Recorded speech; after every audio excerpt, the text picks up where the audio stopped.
Isu perubahan iklim dan lingkungan kerap menjadi pembicaraan di Indonesia karena sebagai negara kepulauan terbesar di dunia, perubahan iklim membuat dampak yang nyata pada lingkungan. Di Toraja, Sulawesi Selatan, seorang pendeta selama 10 tahun membagikan bibit gratis kepada warga untuk mendorong kepedulian untuk menjaga lingkungan dari kerusakan.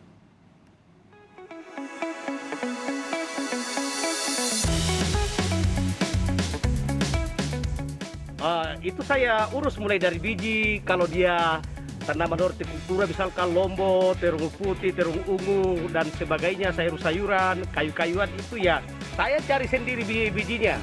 Kemudian kalau tersedia yang saya katakan ini bibit ini ada apa manfaatnya itu perlu saya jelaskan pula sehingga mereka semakin tertarik untuk menanam.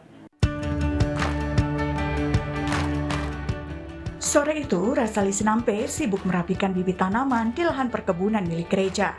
Di lahan seluas 4.000 meter persegi ini, dia menanam berbagai jenis pepohonan dan tanaman hortikultura, membuat pupuk organik hingga beternak lele dan ikan.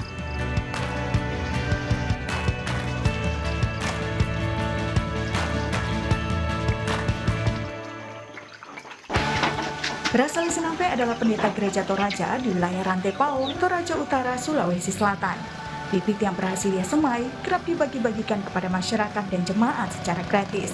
Aksi ini dilakukannya saat dia mulai menyadari lingkungan di sekitarnya berubah. Tanah kerap longsor dan terbawa saat hujan turun karena kurangnya pepohonan dan tanaman yang mengikat tanah. Yang saya lakukan melakukan pembinaan. Terkadang ada dari Kabupaten Tanah Toraja datang, saya bina di kebun. Ada yang datang dari Toraja Utara, bahkan ada yang dari jauh, misalkan Seko, Kabupaten Lu, ya datang jauh-jauh. Saya bina bagaimana mencintai lingkungan hidup, bagaimana membuat pupuk organik, bagaimana membuat pestisida organik. Jadi pupuk organik itu ada dua, entah cair, entah padat ya. Saya tahu membuatnya. Aksi merawat lingkungan sudah dilakukan Raseli lebih dari 10 tahun. Setiap ke gereja, dia tidak hanya membawa Alkitab, tapi juga bibit tanaman.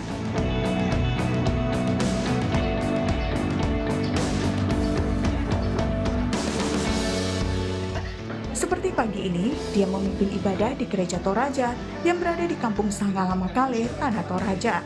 Seperti pagi ini, dia memimpin ibadah di gereja Toraja yang berada di Kampung Sanggala Makale, Tanah Toraja. Dalam khotbahnya, Rasali mengingatkan jemaat untuk peduli lingkungan dan memelihara alam.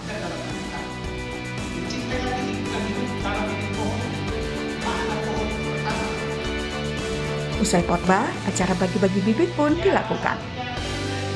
Bibit dari para sini. Ya betul, pernah dan sering. Itu bibit apa saja deh, Pak?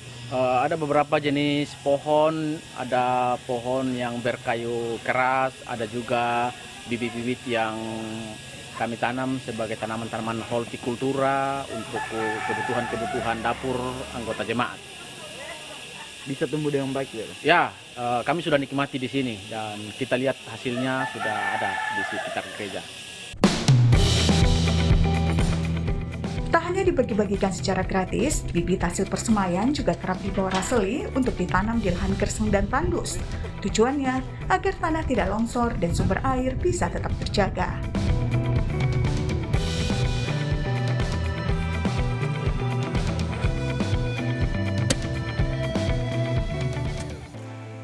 Isu perubahan iklim dan lingkungan memang kerap menjadi pembicaraan di Indonesia. Sebagai negara kepulauan terbesar di dunia, perubahan iklim membuat dampak yang nyata pada lingkungan, mulai dari kenaikan permukaan air laut, penurunan permukaan tanah, hingga cuaca yang tidak stabil. Dari survei yang dirilis lembaga Purpose pada September 2021, diketahui jika orang Indonesia cukup peduli terhadap isu perubahan iklim. Tak hanya itu, agama dan keyakinan ternyata memegang peranan penting di dalamnya.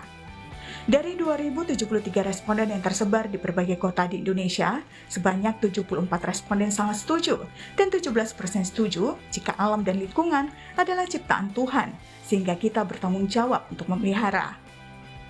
Sementara itu, saat ditanyakan apakah melindungi alam adalah perintah agama yang harus dipatuhi orang percaya, sebanyak 63% responden menyatakan setuju dan setuju sebanyak 23%. Masih dari hasil survei lembaga Purpose disebutkan pula, Sebanyak 35% responden setuju jika pemimpin agama menjadi pembawa pesan perubahan iklim yang dipercayai masyarakat. Posisi ini berada di urutan ketiga setelah peran dari pemerintah daerah dan pemerintah pusat. Rasali Sinampe adalah salah satu pemimpin agama yang memegang peranan tersebut. Baginya, sebagai pendeta, tugasnya bukan hanya untuk berkhotbah, tapi juga menyelamatkan lingkungan. Kita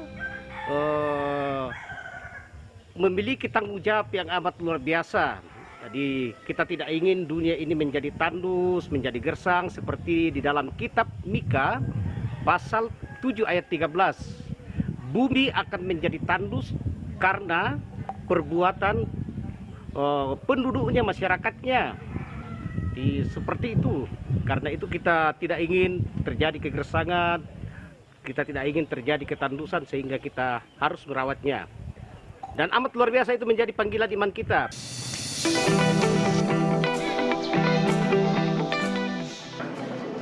Tentunya masih dibutuhkan rasali-rasali lainnya, sehingga semakin banyak orang yang berkontribusi untuk menyelamatkan lingkungan, yang dimulai dari berbagai langkah kecil. Tim Liputan, Kompas TV.